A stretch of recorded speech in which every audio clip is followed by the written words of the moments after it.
Hello, everyone, and welcome to the midweek message from Messiah Lutheran Church in Mechanicsville, Virginia.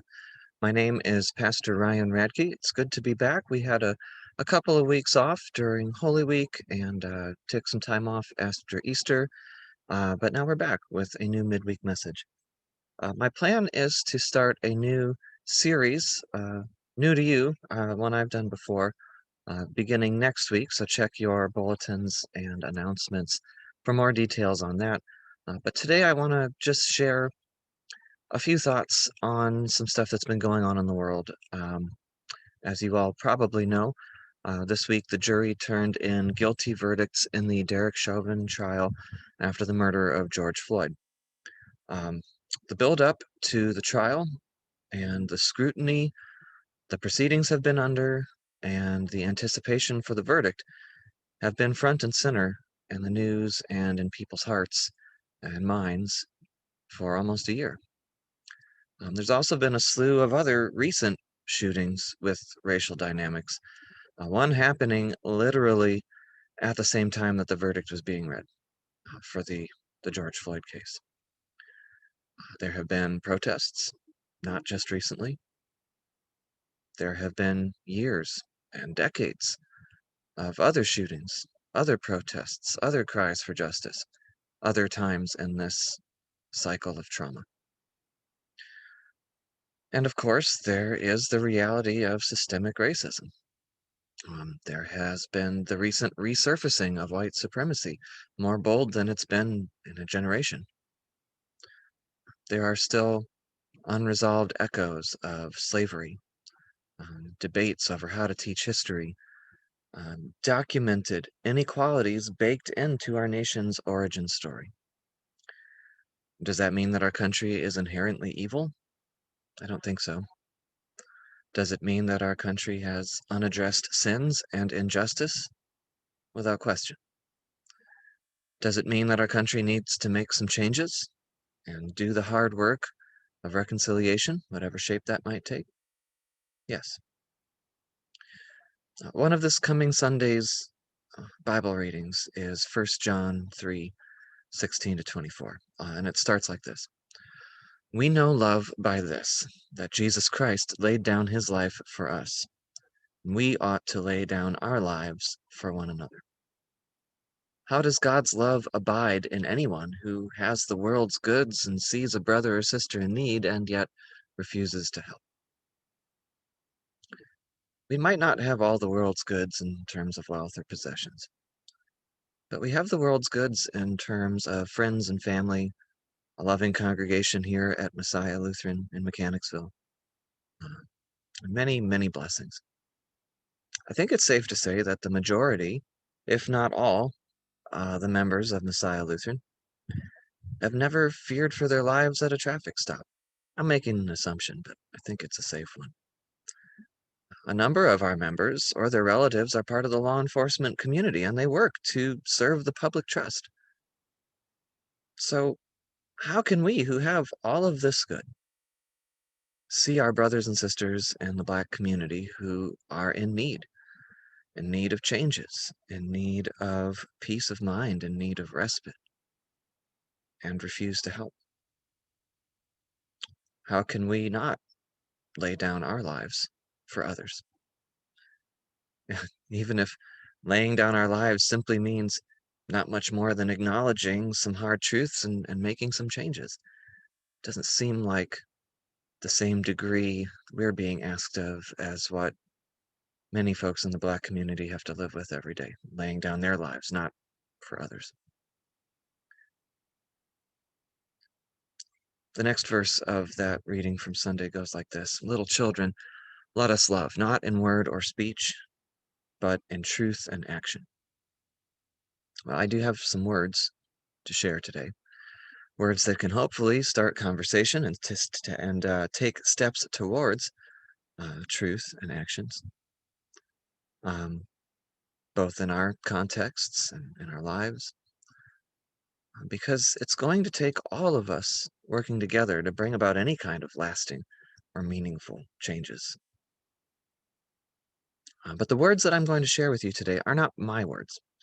because I grew up outside of a town of 900 in rural Wisconsin. There were few, if any, people of color at any stage of my time in school, from kindergarten through graduation. Um, I attended Ripon College in Ripon, Wisconsin, just down the road from where I grew up, a little liberal arts school that had a smattering of people of color, some of whom I counted as friends, fraternity brothers, acquaintances. But to be honest, it was still mostly homogeneous there. In seminary, we had the chance to learn alongside some pastors from some other parts of the world and some other students who looked different than me. Um, but again, most of the folks there looked more or less like me. In my time of serving congregations, which is, if you go from seminary 14 years now, almost, I think I could count on one hand, maybe two hands, how many Black or Latino or Asian, in other words, not white, parishioners that I served. So, not my words on this. So what do I know about this? I'll be sharing some passages from this little book. It's from 2019. It's Luther's Small Catechism with African Descent Reflections. And what it says in the introduction is, Luther's methodology in the Small Catechism was clear and concise. Following a presentation of each article of faith, he asked and answered his critical question. What is this, or what does this mean? Luther's answers were contextual, taking into account his historical, cultural, and social settings, and they continue for many to be meaningful and relevant for Christian faith and life today. As you read it, you can tell it's a product of his time and place. Well, in this edition of the Small Catechism, there are reflections written by Black theologians and scholars to take into account the historical, cultural, and linguistic experience of Lutherans of African descent, both on the African continent and in the diaspora. So, let's listen. From the Fifth Commandment, you shall not murder. But Luther said, we are to fear and love God so that we neither endanger nor harm the lives of our neighbors, but instead help and support them in all of life's needs. That one's pretty timeless. The African descent reflection, the next page. We should be so respectful and in awe of God that we protect the integrity of each person's life as of special concern to God. People of African descent in the United States are 4 times more likely to be murdered than the national average. What's more, 4 out of 5 homicide victims of African descent are killed with guns. These are real lives being destroyed, families devastated, entire communities torn apart. The gun violence epidemic seen and heard through the media and shopping malls, schools, campuses, movie theaters, parks, and homes across America places a disproportionate burden on people of African descent. What should be done to protect and safeguard life? Human life is not ours to dispose of in any way. This is true because all life belongs to God and not to us. The Fifth Commandment says that we have no right to take the life of any other human being, no matter how finely we sift the judicial laws or how cleverly we explain the legal language. When we decide to murder our brothers and sisters, even judicially, determining that they deserve death for their actions, we in fact usurp the power of God and deny God the right to deal with that person as only God can. According to this commandment, we humans have no right to take the life of any other human being, period. This is, of course, not to say that we do not do it, and fearfully often, but rather than gloat about it or shout that we are doing God's work when we do it, we ought to weep, since it is a sign that once again we have fallen short of the world that God has in mind for us. Next, from the reflection on the third petition of the Lord's Prayer, which is, your will be done on earth as in heaven. In this petition, we pray that God's will be done, even while knowing the tragic love of Jesus in his attempt to bring about the promised kingdom that is not fulfilled. So, thy will be done is not a passive petition. It is an active petition, asking and even proclaiming to God that God's will be done, not just in the by and by, but now, here on earth. This petition commits us to seek and to act on God's will in every way we can. Remember that the original context of this prayer was a time of political unrest. That time is no different than what African and African diasporic people encounter today. We are like Hagar, daring to ask God to intercede on behalf of her child and herself. Not only does Hagar ask of God, but she acts to liberate herself from oppressive power structures. African theological principles hold to the belief that God's will governs the universe and the life of humanity. According to John S. Mbiti, God's will is immutable. People invoke it or accept it, especially in situations beyond human power and control. God's will is exercised in a just way, however, as African people consider God to be just. And from the seventh petition of the Lord's Prayer, and deliver us from evil. Evil is the abuse of power. Evil causes individuals harm and injury.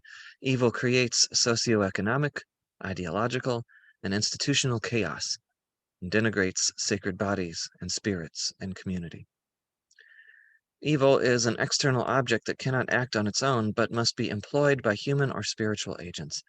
In other words, individuals are neither good nor bad, evil, but they can act in evil ways. Remember, what God created was and is good. So evil is what a person does, rather than what a person is.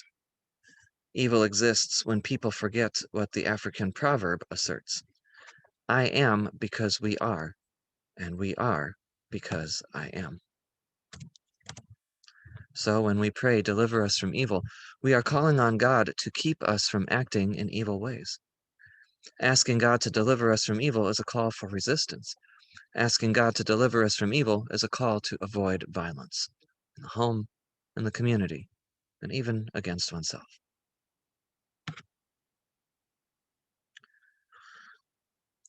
A couple of weeks ago, I saw some calls on the online Lutheran community that Lutherans should have more prominent voices around what's been happening in Minnesota, since Minnesota is so predominantly Lutheran.